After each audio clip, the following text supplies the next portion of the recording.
Good morning, students. So we will today see the use of global variable with the help of the function.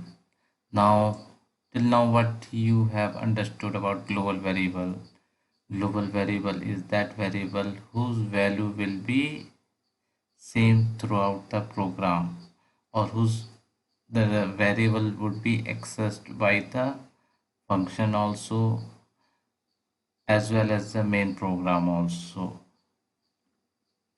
Earlier, we had the notation of local variable, that wherever the variable is declared, it should be its power or its extent is up to the area where it is defined. Now we will see the use of global variable, how it is in done. Okay, so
int.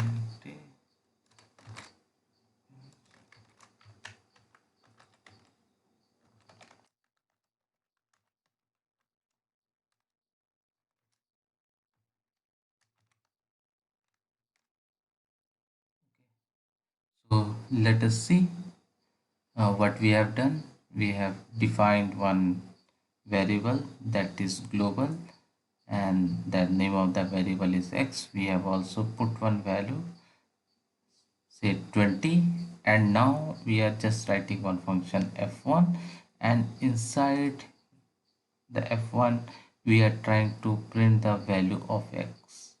Okay, so that means this particular x will be accessing the value that is globally declared outside the function f1, and after that coming out of this particular function, say f1, so we are again printing the outside value of function. That means in both the cases, what does the value will come? Okay, let's see. When we will run the program, okay, outside the function it is x.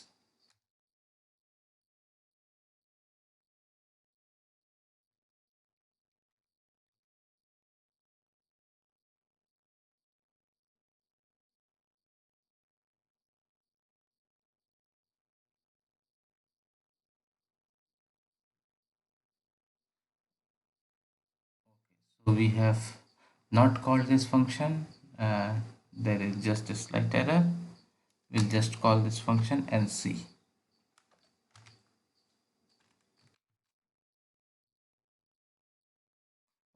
Now it is very clear.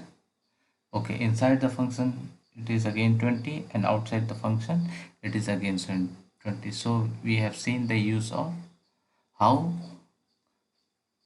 the value of global variable is taking place, and how to which extent it is going. We will move on to the next program.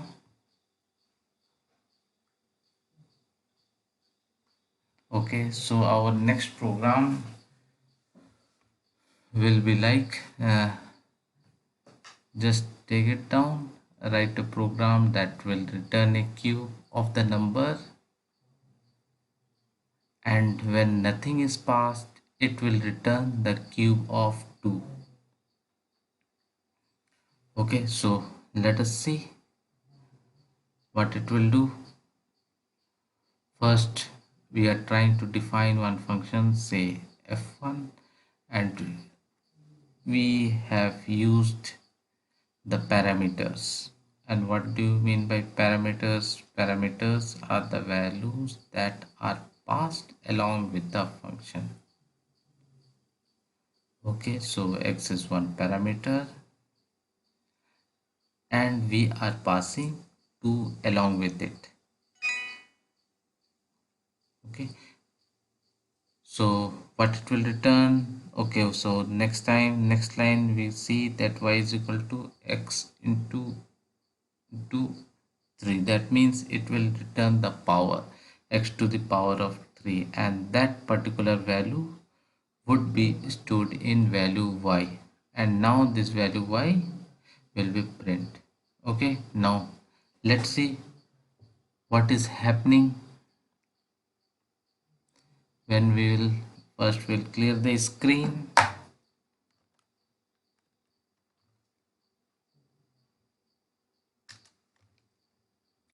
For clearing the screen you can write cls. It will clear all the previous runs that have come through it.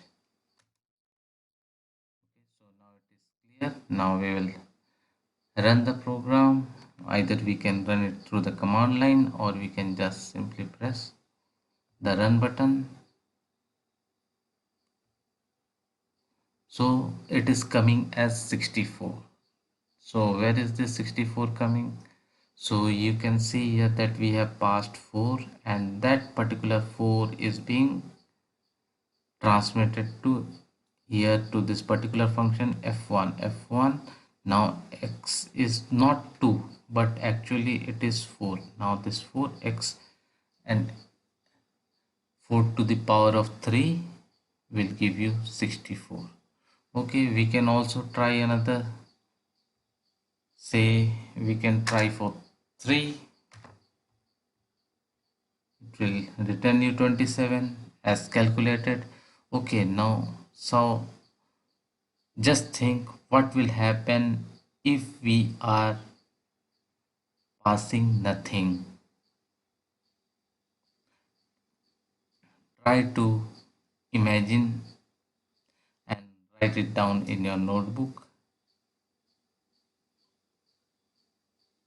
I will give you some 10 to 20 seconds time and try. Actually, before writing the code you actually have to visualize how my code is going to run, because this is just a computer.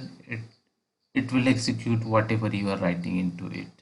So the best practice is you have to think how your code will be running like. Okay, so I think by this time you would have understand. So what will be the output of this particular program when we will pass nothing to it? Okay, so let's see. Again run the program. Okay, so here it is very clear. So when you are running the program and when you are passing nothing, it will take the default argument and it will return you the value 8. Okay, so it is very clear that when nothing is passed to the function, it will return the value of 8. Okay, so my dear students, try to complete the assignment that has been already been given to you and try to submit it in time.